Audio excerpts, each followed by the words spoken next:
தரணிக்க பிறந்தவர் விண்ணின் சுதன், அதை தரணிக்கு சொல்லுது சாம்பல் புதன்.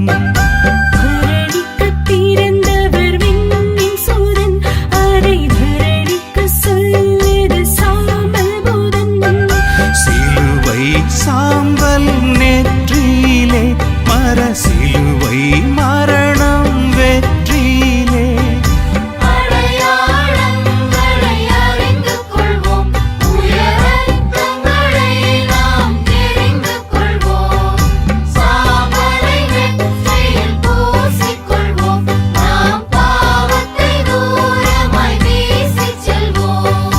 பாவத்தை தூரமாய் வீசிச் செல்வோம்.